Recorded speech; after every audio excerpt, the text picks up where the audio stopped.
Hello student, यहाँ पे आपको पिछली क्लास में पिछले वीडियो में मैंने बताया था कि पर्सनल अकाउंट के बारे में मैं बता दिया था। उसमें क्लासिफिकेशन करके मैंने पूरा बनाया था। तो मैं इस बार बस आपको रियल अकाउंट के बारे में डिफाइन करने जा रहा हूँ। जिस उस वीडियो में जाके देखेंगे तो वहाँ पे रियल अकाउंट के बारे में मैंने पूरा वहाँ पे लिख रखा है क्लासिफिकेशन में, तो इसलिए मैंने यहाँ पे नहीं लिखा है, केवल मैंने रियल अकाउंट को लिया है। अब अगले वीडियो में मैं नॉमिनल अकाउंट को डिफाइन करूंगा। तो यहाँ पे देखिएगा, अब रियल अकाउंट जो है रिलेशन टू एसेट्स, मैंने पहले ही बोला था कि जो पर्सनल अकाउंट होता है वो केवल पर्सन से रिलेशन होता है, लेकिन अब ये जो है रियल अकाउंट जो है रिलेशन टू एसेट से रिलेशन करेगा यहाँ पे। तो इसको प्रॉपर तरीके से ध्यान में रखना पड़ेगा कि रिलेशन टू एसेट्स आपको प्रॉपर तरीके से ध्यान रखना पड़ेगा कि पर्सनल अकाउंट जो है पर्सन से रिलेशन करता है और रियल अकाउंट जो है एसेट से रिलेशन करता है। तो इसका रूल जो है, debit what comes in and credit what goes out. मैंने पिछली बार में कहा था यहाँ पे आपको रिसीवर दिखा होगा और यहाँ पे आपको गिवर दिखा होगा, लेकिन इस बार कम्स इन है एंड गोज आउट है, मतलब एसेट्स है। आपके घर में फ्रिज आएगी, अगर आपके घर में फ्रिज आती है तो फ्रिज आया तो आपके पास से घर में से कैश चला गया। कुछ लोग कहेंगे नहीं सर हम तो चेक में पेमेंट करके आए, हम तो पेटीएम करके आए हैं। भाई किसी भी तरीके से आप कैश कहिए, पेटीएम कहिए, चेक कहिए, किसी भी तरीके से। कोई कहेगा गूगल पे किया हूं, गया तो आपका कैश ही तो माइनस हुआ किसी भी तरीके से। तो यहाँ पे कम सिन मतलब आपके पास फ्रिज आया और आपके पास से पैसा चला गया, किसी भी सोर्स से, लीगल सोर्स से गया है। तो debit what comes in and credit what goes out. तो यहाँ पे देखिएगा आया क्या, हमारे घर में फ्रिज आ गई है, कम्स इन फ्रिज आया, and credit what goes out और हमारे घर से कैश चला गया। फिर बता दे रहा हूँ, कैश जाने का मतलब कैश होता है, बैंक होता है, पेटीएम होता है, गूगल पे होता है, किसी भी सोर्स से आपने उसको पेमेंट किया हो तो मतलब कैश हमारा माइनस ही होता है।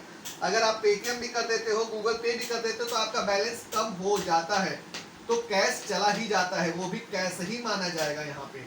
तो फ्रिज आया और कैश चला गया। तो अब इसका एग्जाम्पल मैं ले रहा हूँ। एग्जाम्पल देखिएगा, land, building, furniture, machinery, goodwill, cash और स्टॉक। स्टॉक को बहुत लोग क्या करते हैं, गुड्स के रूप में यूज किया जाता है। स्टॉक की सही डिफिनेशन जो है गुड्स के रूप में मानी जाती है। आप किसी दुकान पे जाओगे तो आप उससे पूछोगे दुकानदार से कि भाई साहब मेरा मिठाई तैयार हो गया है, तो वो अपने नौकर से पूछता है अरे माल तैयार हो गया कि नहीं, तो नौकर बोलता है मालिक को कि हाँ माल तैयार है। तो यहाँ पे गुड्स मतलब है जो माल है। तो यहाँ स्टॉक को डिफाइन कर रहा हूं मैं, तो अभी आपको गुड्स के रूप में मैं उसे डिफाइन कर देता हूं। तो यहाँ पे देखिएगा रियल अकाउंट में land, building, furniture, machinery, goodwill, cash, stock, ये बहुत से अभी और एग्जाम्पल है, मैंने लिखा नहीं, बहुत से एग्जाम्पल हो सकते हैं।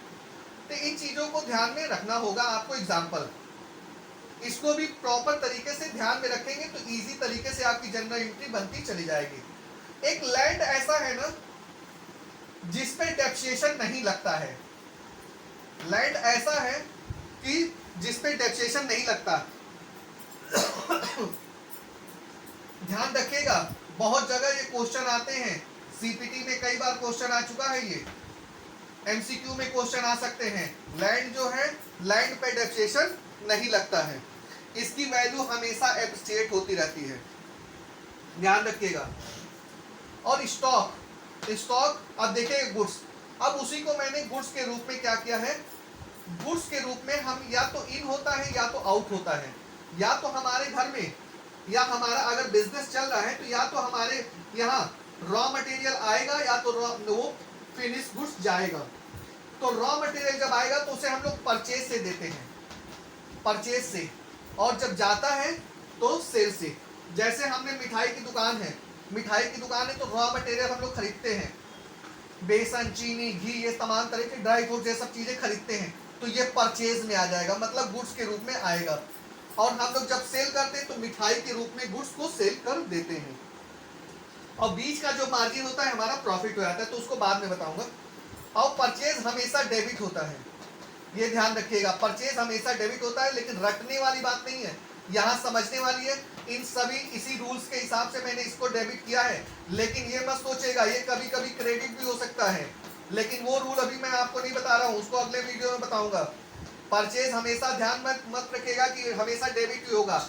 80% केसेस में डेबिट होता है, लेकिन 20% केसेस में क्रेडिट भी हो जाता है, तो कंफ्यूज हो जाएंगे वहां पे, तो इसको प्रॉपर तरीके से समझने की जरूरत है। फिर उसके बाद परचेज रिटर्न होता है, या परचेज रिटर्न को रिटर्न आउटवर्ड भी कहते हैं, जो क्रेडिट होता है, इसका उल्टा चलता है हमेशा, परचेज का उल्टा रिलेशन चलता है। यहाँ पे सेल है तो सेल हमेशा क्रेडिट ही होगा, इनकम होगी ध्यान रखिएगा, यहाँ पे सेल हमेशा होगी तो इनकम होगी, इनकम होगी तो क्रेडिट होगा। और सेल रिटर्न अगर हो गया, सेल रिटर्न और रिटर्न इनवर्ड वो हमेशा डेबिट हो जाएगा, सेल का हमेशा उल्टा चलता है, डेबिट, ध्यान रखिएगा सेल रिटर्न। तो इन सब चीजों को ध्यान रखने के लिए आपको comes in and goes out भी ध्यान रखना पड़ेगा। वहां पे रिसीवर के और गिवर को किए थे, यहाँ कम्स इन और गोज आउट को करना पड़ेगा। मैं फिर से मार्क कर दे रहा हूं, आप ध्यान रखिएगा, इस चीज को ध्यान रखिएगा, ये बहुत ज्यादा खतरनाक होता है। अगर इसी को नहीं, ये समझ में नहीं आया तो आपको फिर कभी भी समझ में नहीं आएगी जनरल एंट्री बनी कैसे। तो यहाँ पे ध्यान रखिएगा, comes in and goes out को पूरा प्रॉपर तरीके से ध्यान रखिएगा। ये पूरा वीडियो मेरा हो गया है। अब हम आपको नेक्स्ट वीडियो में मिलते हैं नॉमिनल अकाउंट के साथ, फिर उसकी पूरी डिफिनेशन में बताऊंगा। तो हमारे चैनल को सब्सक्राइब कीजिए, लाइक कीजिए, शेयर कीजिए, ठीक है, ओके, थैंक्स।